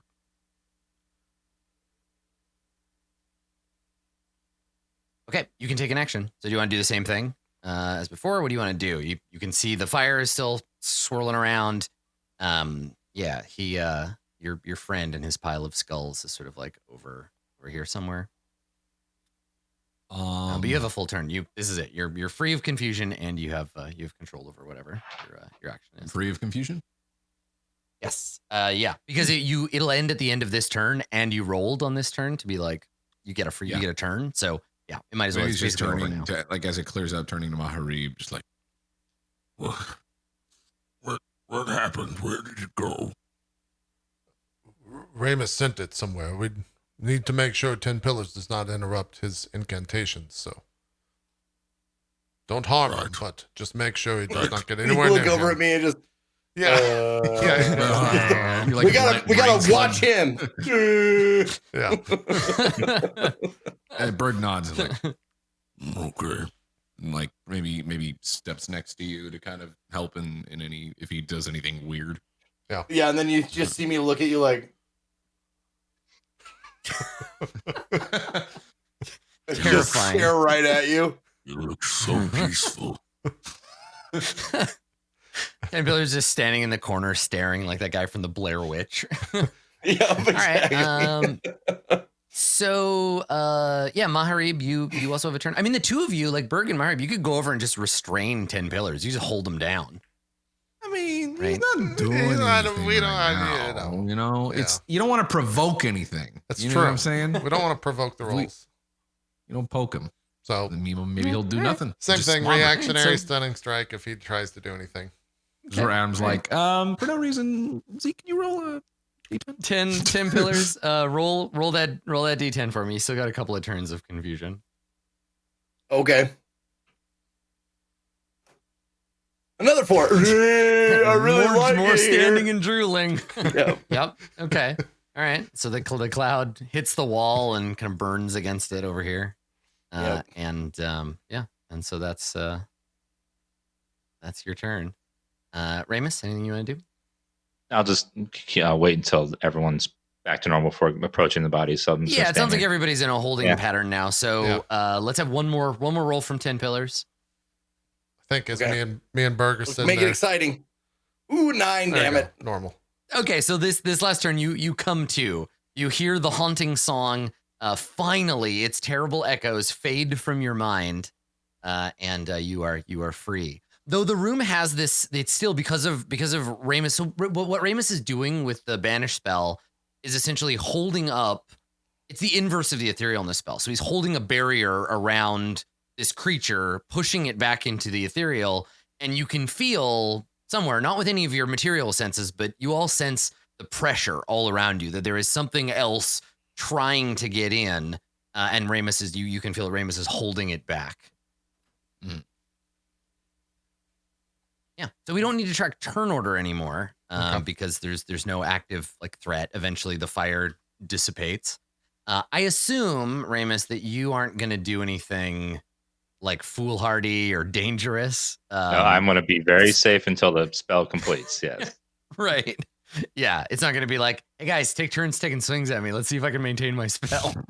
Yeah. I can all take right. it. Go ahead, hit me in the It's stomach. too Go ahead. easy. It's too easy. Yeah, another half a minute, another 45 seconds pass, and then that same kind of relief feeling as the spell finishes, and the creature then remains in the other place, just outside of reality. So So what now? it says a slight pop. Is it like the lollipop song? Just like Boom. Yeah. Yeah, no, so it's gone and it stays gone now. Once the spell is complete, you finish the banishing, and the creature is excised from this world, though not dead. Not gone, just Does Ramus get an idea Adjacent. of where he's? We can act this out. Yeah. Yeah. So I turn around. Ramus, do you know where you sent it to? Whatever plane it comes from, it's been sent back there. And you have no idea where that is. The realm beyond this one is a mystery to most of mortals. I would ask if there's any way to locate it, but perhaps that's for the best and a secret that should die with us, surely. Well, I don't know where it went. I am just glad it's not here anymore. this is the spiritual equivalent of sweeping it under the rug. Oh, Like, totally. it's Yeah. gone now. Yeah. There's still a big lump in the rug, but don't worry about it. Yeah. It can't get at us. It's fine. Well, now. What about I point to the Southern Wind, our host here, Oh, right. and I walk up to him. Yeah, Berg's like looking to approaching. Yeah, he hasn't moved. He's dead, isn't he? 10 pills. Yeah, without touching, I get like as close as I can. Yeah. Without touching. Yeah, it. take a closer look. That's, Okay. Yeah, Berg I'm like, trying to look under the hood. Sorry, I just had to check something. I need to make a roll before you do that. Okay. Ramus and probably Mahari both notice this just passively. But yeah, anybody with a passive perception of 14 or higher, you hear somebody coming. Somebody's coming down the hallway towards you, like into this room. They're not here yet. Quick, Ramus, stop your shield. And then I look over to the giant gaseous shit. Oh, I would have like blinked that out. Yeah, you can get rid of it. Yeah, and it disappears. Are there pillars in the room that we could like hide behind if we wanted to like listen on them? Whatever's gonna Nah, happen? the room's basically just a cylinder, and then at the back there is a stone platform. There's some stairs that lead up to this chair that he's in, and the platform is covered in skulls. Aside from a little thing. Yeah, I mean, there's 10 pillars in the room you could hide behind, but they'd still see him. So otherwise, yeah, not a lot to hide in here. This room's very massive, or is it very? It's huge. Okay. Yeah, it's a big room. Yeah. Is it? It's not lit up except by the light spell right now from Ramus, right? Yeah, that's right. Yep. got The guy that was going in here by himself, is he human? Most loyal sword, he is. Yes. Well, stay together. Be very quiet. I will extinguish the light. If I can't see, then neither can he. I turn off the light spell. Okay. Just sit in the, All right. in the silence. Good thing I have Darkness. this torch I carry with me all the time. Berg's is like, hey, it got dark, guys. Do we I all fixed like? it. I think we would also move. We're not standing next to the skeleton, like behind the fucking chair. Like we're over in a corner. or Yeah, something like get that. off to the side. Okay. Yeah. Yeah. So And also, so if to I do your- see a torch, I will try to like ignite or So remove the. to your suspicion, Ramus, you see the puddle of light. You see the pool of light from a lantern. Before the person enters the room. So there's a pool of light kind of spills out into the room at the edge of the lantern's light. And if you wait, eventually somebody comes into the room holding a lantern. It is definitely Most Loyal Sword. He's got a lantern in hand, and he has a satchel you haven't seen him carrying before. He's got that under his arm. And he's walking in, and I think he's like humming to himself some old like peasant like harvesting song. Not harvesting peasants, a song that peasants sing while they're harvesting. So he's Harvesting peasants. it's The pretty good specific. when you See- harvest peasants, it's a great song. Yeah. Adam, So you can hear him. He's humming to himself. He's not trying to hide at all. how far away is he from us? Would you say roughly? Edge of a lantern, 60 feet. If I were to cast, that you said the lantern is 60 feet, right? That's what I just interpreted. Yeah, there's a radius of light about 60 feet around the lantern. I think that's what lanterns are. Yeah. If I were to cast fly, Yeah. does he hear me cast the incantation? You're not actually casting it, right? It's like a monk ability that you cast without. If it says you're casting it without components, then there's no verbal component, so he wouldn't hear you. No. Let's see. It says you can spend 3 key points to cast hold person, but it does not require. So there are. Yeah, well, so you spend 3 key points to cast it, but it doesn't say, because there's a specific clause in some abilities that says you cast this without the use of components. So the 3 key points allows you to cast hold person, but if it has a verbal component, then he will hear it. Oh, sorry, that was the wrong fucking spell. They have him fucking name. Here we go. No, but it just says Same- targeting yeah, yourself. same. Yeah, shit. So he would hear then, right? Yeah. Would it be loud enough for him to discern, or would he like have to make a check? Like, how would this work? He would hear you. You have to, when you're casting spells, verbal components have to be at like projected volume. You can't Um, whisper.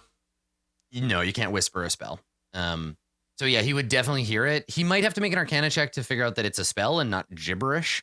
And then an Arcana check, if he does well enough, he'll know that he could know it's the fly spell. But yeah, he'll definitely hear it if you. Even if I'm in stealth, he'll know.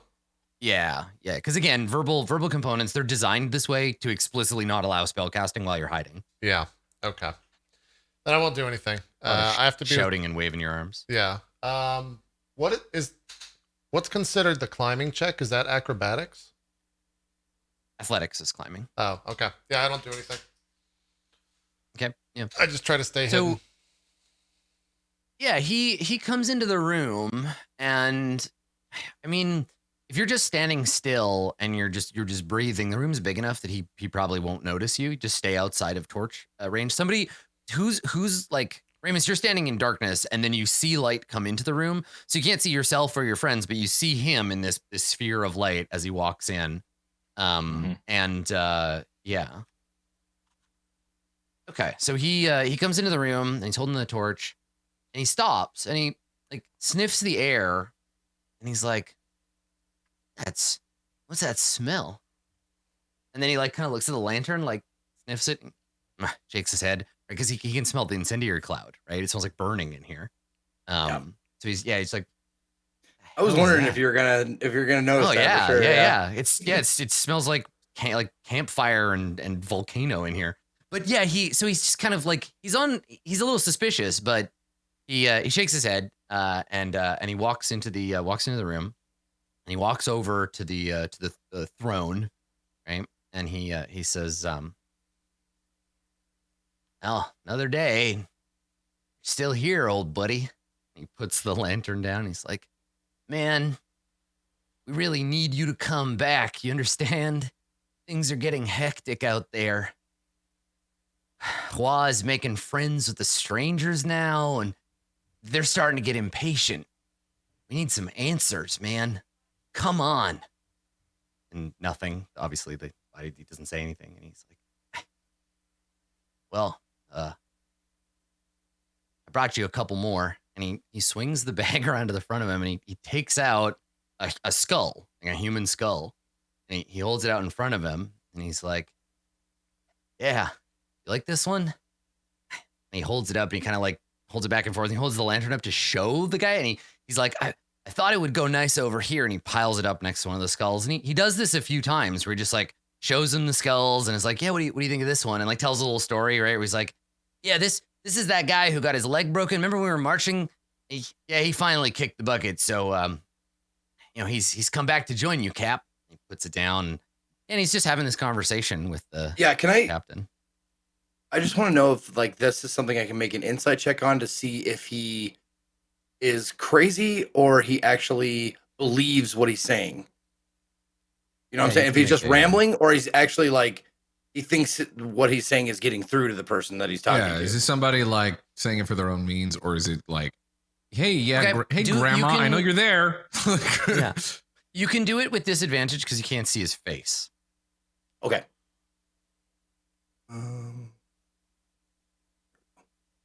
Nice. 23.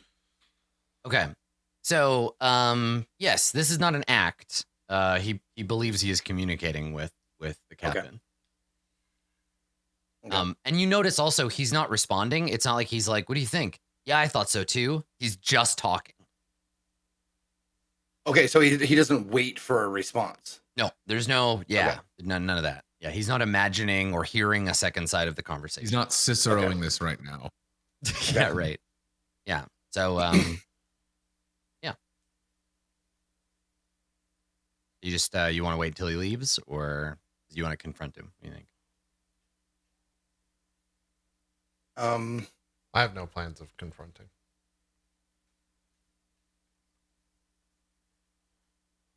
Yeah, I'll look around at the people who have dark vision if we can see each other across the way or like parallel. I imagine you're sort of clustered over to one side. Yeah. Yeah. I look at Berg and Maharib. I think, Berg's literally just like, Yeah. wait. Yep. I get the same response. And then You wait for him to leave? Just picture. I go stupefied again. I brought you a ham sandwich, and he like settles up on one. Like he just sits there for hours. Yeah, so he says as when he's finished like piling up the skulls and stuff, and he says whatever you're doing up there, man, you got to come back. I don't know if you can hear me or what, but that thing in your chest, it's going to start killing your body soon, man. So if you can hear me, you need to come back. We'll get you patched up. Hua's ready. Don't be scared, man. I don't know. Maybe time moves differently where you're at, but we need you to come back. Ah, hell, man. And he turns around and he shakes his head and he says, I'll pray for you, Cap. He turns around and he walks away. He goes to leave the room.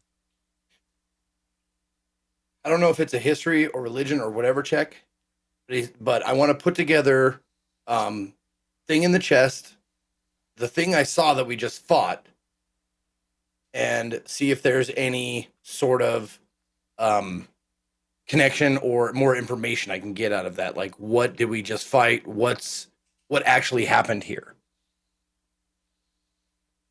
I don't say this very often, but there's no way that 10 Pillars could succeed at the check you want 10 Pillars to be able to make. The information is just, it just wouldn't be available to you in any way. Yeah. Okay, that's fine. Yeah. So he leaves. He doesn't hum to himself as he leaves. He seems to be in a slightly worse mood. And then you're alone with the captain. When he's gone, I'll recast light on my shield so I can see again. And I'm go to examine the corpse. I want to do a medicine check first to see if he's still alive. Yeah. As we're walking, I'm walking with you up there. I just go. Mm-hmm. Did that make any sense to any of you? Thing in the chest. No. All right. So let's talk about the captain's situation. So at a glance, it would be easy to mistake this man for a corpse. His under his breastplate, which as you get a closer look, the breastplate itself is slightly like wider than it should be. It looks like it's been pried apart by whatever punched a hole in it. There's this jagged hole in the armor, and then underneath, where you would expect to see a wound, even though there's blood on his sash, blood in his lap, and like on his armor, where you would expect to see a wound, instead you see thin, sort of like semi-transparent skin. You can see his ribs under the skin. Like it looks like this thin layer of like see-through skin has grown over the hole where the stab wound or whatever was. And so you can see his rib cage through this very thin layer. If you hold the shield up, the light passes through, and you can just barely see that his veins are still pushing blood around in his system. You can see his heart like throbbing under this like panel, and inside him somewhere, wrapped around his organs, is, if you had to guess, you'd think it's maybe like 4 or 5 feet long, about arm width around, and it's wrapped around his organs and some of his like rib, the back part of his rib cage. There's some kind of thing inside him. His face is pale. He has it's interesting because he has a beard, but it's not a long beard, and you can see that there are like freshly healed, like a couple of nick marks on his face, like he was shaving or somebody shaved him inexpertly. So this is like a few days of beard growth. His hair is quite long, and he's just like laying there. His eyes are open. He has these like pale blue eyes, and he's just staring at the floor. Ramus, what's going on here? And now I'd like to make an Arcana check on what if this is a spell that's cast on him, and if I have any idea of what it is. I would like to as well, like because I am proficient. So you want to help? Yeah. Sure. Okay. You can make the roll. Whoever has the highest stat, make the roll, and you have advantage. Yeah, I'll get a 19 at the lowest. Okay, you can go do it then. 24. Okay. I mean, you've never seen anything like this before, but if you had to make a guess based on other things the two of you know about magic, it appears to be some kind of like parasite. It's feeding off of. You can see that it's like attached to his internal like systems, and it's feeding off of him. But also, it seems to be a two-way process. It's excreting some kind of like fluid into his bloodstream as it feeds off of him. It's almost like added itself as a new organ to his existing set. By deduction, would I think that this thing entered through this hole in the armor, the chest plate, right? It doesn't have like this. This looks like a stab wound. Like this, it's a jagged, like it's a thrust of maybe like a big spear or a pole arm or something. This thing doesn't have, not that you can see, it doesn't have like big sharp teeth that could punch through armor. Adam, is this one of those worms that were shot out of the rifle? It's not the same, but it definitely has. It's reminiscent, I think. The stab wound underneath it. There's no wound. You said, right?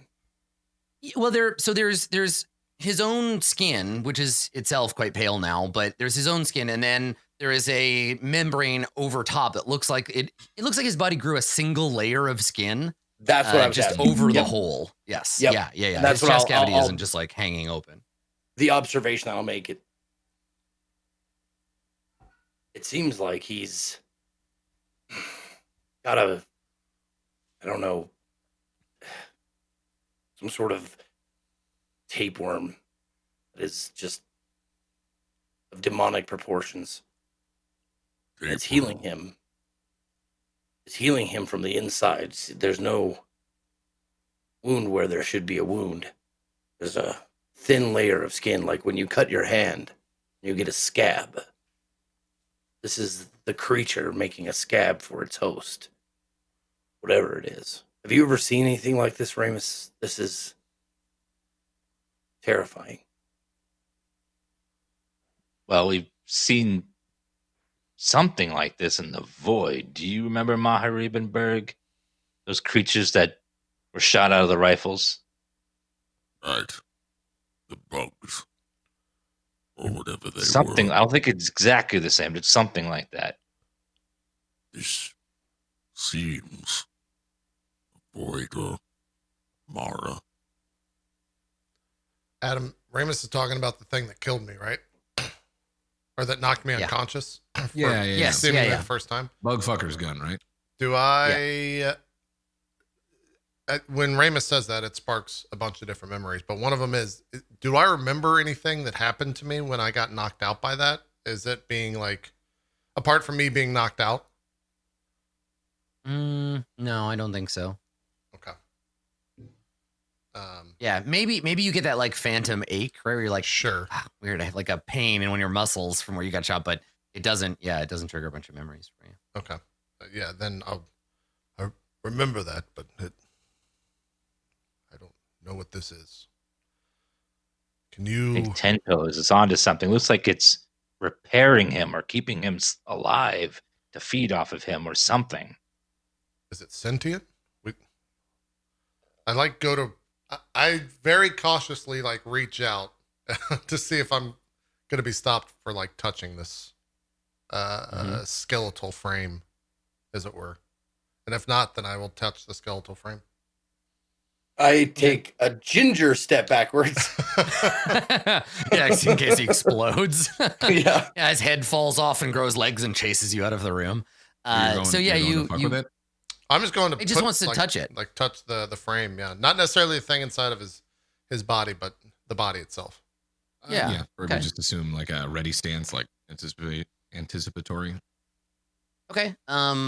He like. Are you touching his skin? Like he's not wearing a helmet, so you could touch his face or his neck. You could also put your hand over the thing. Right. I mean, touch the thin membrane as well. Poke him with a stick, dude. I guess the idea would be to. You just want to see a dead body. To make skin to skin contact, because I know if I touch armor, there's no way that if this thing is sentient, that it's going to be able to have. Yeah. Whatever I'm expecting. So yeah, wherever there's open skin. you're delicate and graceful, and so you have an opportunity to react as you. So you move your hand towards it, and you watch that. The closer you get, once you get within a couple of inches, the worm, this sort of like tapeworm thing, squeezes. So it recoils as you get closer, and his heart like beats funny. There's like an irregular beat. And yeah, it like squeezes against his organs when you reach out for it. Ow. And does his body do anything? I think probably there's like a rasping Convulsion because or it squeezes something? his lungs, so like air kind of like hisses out of his mouth. IW lung hugger. Yeah, so as you get closer, yeah, it's just like but it's just air coming out of him because it's squeezing his lungs. Okay. I come to the medically sound conclusion that this thing's killing him, and just, Ramus, you need to remove this. It's keeping him alive or keeping him from dying, one way or the other. It's not right. 10 Pillars. Can you tell what caused this wound in his armor? Was it the creature or something else? Doesn't look like the creature did it. It would be more of a circular wound or shape. This one was done by a sword or a spear, some weapon, punching weapon.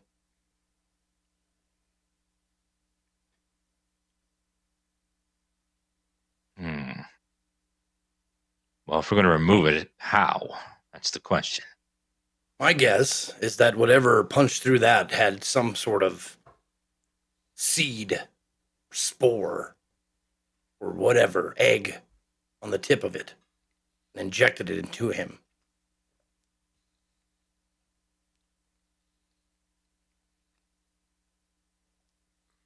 Can you do what you did with the creature moments ago with that? Maybe. I could try. Do you know if he's dead? He's alive right now, but it's hard to tell if it's keeping him alive or the thing is required for him to stay alive.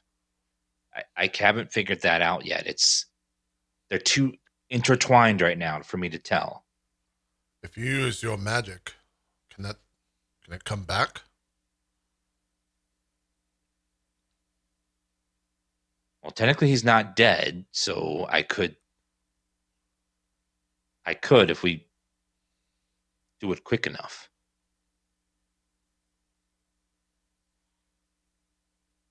I say we You do know it. how my arm was infected by whatever that was, the worm from the other world. Can you use that same kind of healing magic? You know, how you regrew my arm. Can you... I can't. Will I it force can, a foreign entity out of a body? Anything like that? Well, it would regenerate him completely, but it is a very expensive procedure. Expensive how? I mean... Actually, wait. No, it's... Actually, no. That one is not expensive. Will it leave his insides smooth like baby skin? Sorry. Actually, I could cast... I could cast your it organs on are so him. fresh, like a baby's heart. I could cast it on him, and it would keep him alive while we remove this thing. I think that's the best course of action. The lieutenant said that he had gone somewhere. What is that noise? The hell? Sorry. You tripping a knob. Oh my You're god! busted.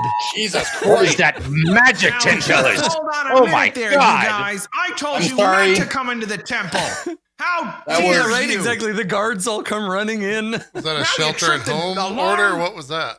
Yeah, that was exactly what it was. It was, Yeah. attention, city of Denver, stay the fuck home. Yeah. I had no idea that was going to do that. Sorry. Yep. Yep. The Shoggoth went and got his friends. Yeah. Sorry, guys. No, that's all right. fine. Yeah, there's no way to prevent that. That was funny as shit. All right. Ramus, I think it's the best course of action. Can you do all that? How can we help? I can cast the spell that we used on 10 pillars on him. It'll last an hour. He will keep regenerating through the whole hour. You can slice him open, rip out the creature, and then he'd regenerate over time back to being whole again. Are we sure we want to remove something like that forcibly? That's the question, is we don't know what it is. Then we would have to deal with it. By trying to get in one of us.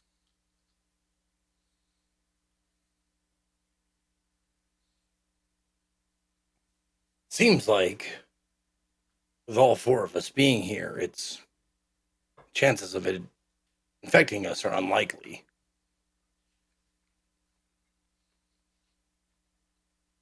And if my guess is correct, it has to enter the body in a very much smaller form. Now, it may spray its eggs or spores or whatever. So I suggest we all put something over our noses and mouths, any open wounds kind of a thing. But I think we Adam, can manage. I would like to make a religion check to see if the Mara have ever put a creature inside someone like this before. Like this is something that they do, like ever, Yeah, like sure. a curse or something. Now, 10 Pillars wouldn't know this, but wouldn't Ramus remember that there was that captain in that when we broke out of the prison? There was like a duplicate captain or like a guard or something at an outpost. I don't remember that. Mm. Yeah, I'm not sure which guy you're talking about. What did you get? Oh, Ramus? 11. Okay. But yeah, I mean, if you remember something that your character already saw, then that's fine. Oh yeah, he I was will say this, possessed. with an 11, it's not this, right? This doesn't seem familiar to you at all. Okay. But there are stories from the whole length of the war of the Mara's servants of the Necromancer King, planting these seeds, right? They're like fruit pits basically that birth these lotuses. So this like strangling fruit, but it's planted in corpses, not in the living necessarily, and that's a flower, not this. So that's definitely a thing you've seen before or heard about. I don't know if you've seen it, but yeah. But that's a Mara trick for sure. Is the corpse flower that they plant either in a body or in someone who's dying. That's what I was thinking of. Yeah, this is a worm, not a. If that's what we were saying too, it probably would have triggered something for Berg or Ramus too. We would have been like, what the fuck? Yeah. Well, I can try and forcibly remove it if that's what we want to do. Do what you originally said you were going to do. Try talking to it. You can talk to things, right? Meaning you want me to see if it speaks? I don't, before we rip it out.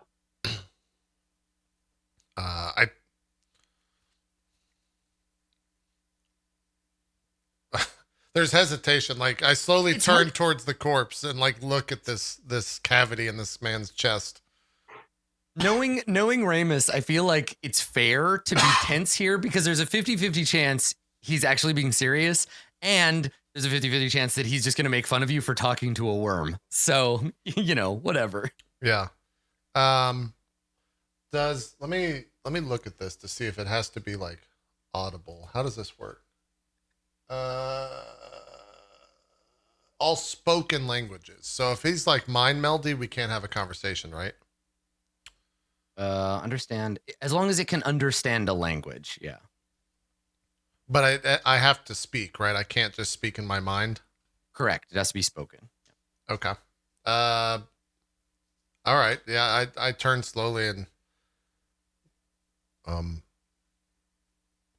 this goes wrong, I would assume you're going to save me, right, Ramus?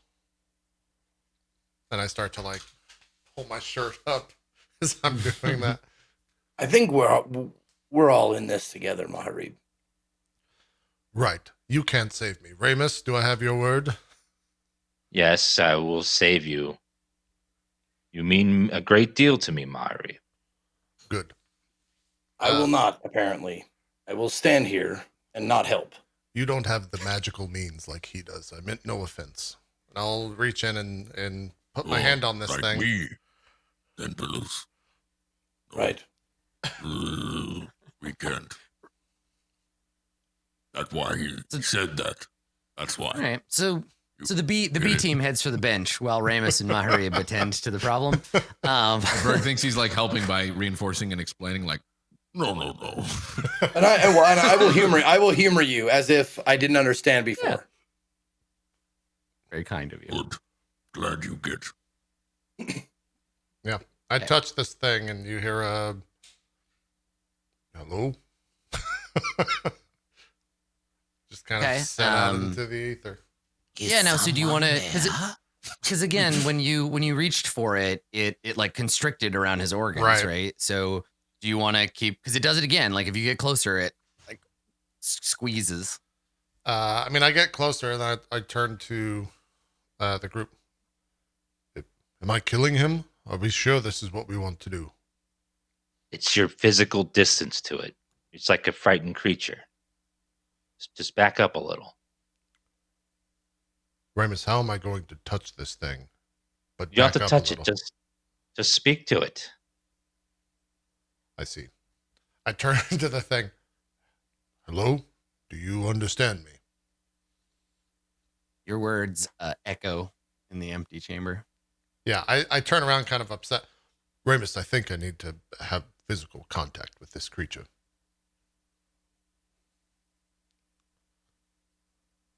Well, that might make it kill him. So I guess that idea is not on the table.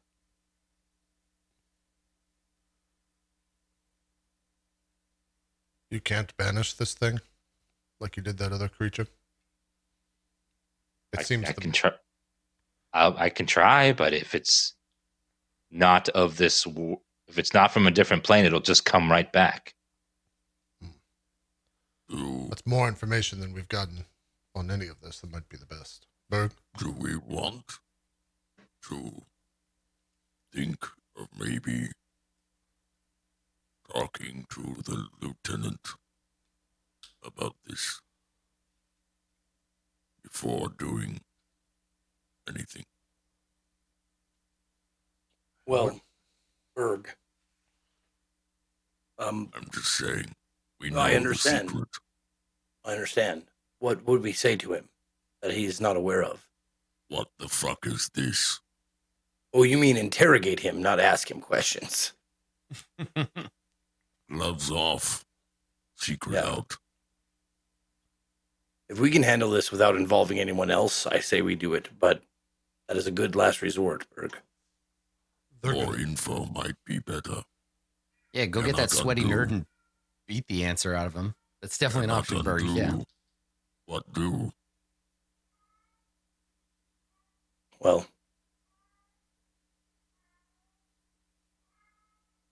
time has passed for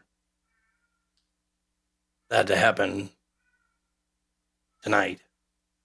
I mean, we could go there tonight, but we'd leave this opportunity sitting here. So That I is say what we- I'm saying. Once done, it's done. Bad or good? More info. Yell at man.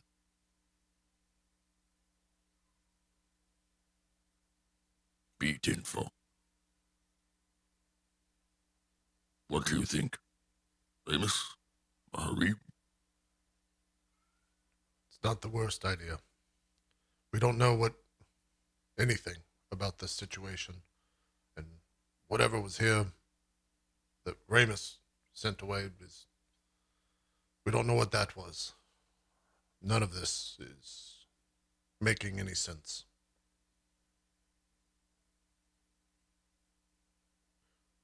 If the lieutenant spoke with this man when he was alive, he seems to act like he was there when he passed on, or whatever this is. He might have the information we need. Maybe he is still there, somehow. Tell us What how did he we- got like that. What did we see in the ethereal realm when we were? There was something in this spot we saw, like clouds coming from it or something. Yeah, there was a big sort of. I described it as being like the visual effects would be like a bunch of very dark ink dropped into water. So it was this kind of like roiling, sort of fluid, greasy cloud that obscured your sight from seeing him in the ethereal plane. Yeah. This creature might be feeding the other side. Could be like a siphon. Or a tether. Even so, I mean, if that's true, we gain nothing from that. If that's true, then sure, it was feeding that. What do we do with that information? I mean that this thing is not helping this man. It's killing him. Yeah, and that's the trick, right, Ramus? Like that for you is the medical conundrum of the whole situation is the worm preventing him from dying or preventing him from waking up, right? Like what is it doing? It's functioning as an additional organ, but what that organ's purpose is still unclear. Right. And that sounds like a cliffhanger for a break. Yeah, I mean we can take a break for sure. Yeah. That'll give us some time to consider. I'm in camp, rip this thing out and cast restoration or whatever Ramus can Right, do. just be like Kano and just yank it out with your bare hands. Well, because it will Hold it over your regrow head. into a natural human form, right? I thought of another idea. Your banishment idea. I could banish it, and if it shows signs that he's dying, I could instantly bring it back. Well, I knew The I was question- going to say the that question as well, there- but yeah. The thing about yeah, banish, but I though, was the question there is how me as well. integrated into his body is it? Can you target it separately from him? Like you can't banish someone's heart and not the rest of them. So if it's as tightly entangled, you might Yeah. not be able to use banish except on the That's true. whole apparatus. So yeah, things to ponder. Let's Let's take a break here and we can think on it. Cool. All right. We'll be right back. We got more Court of Swords. 2 more hours, in fact, coming up right after this. We'll see you guys in just a bit.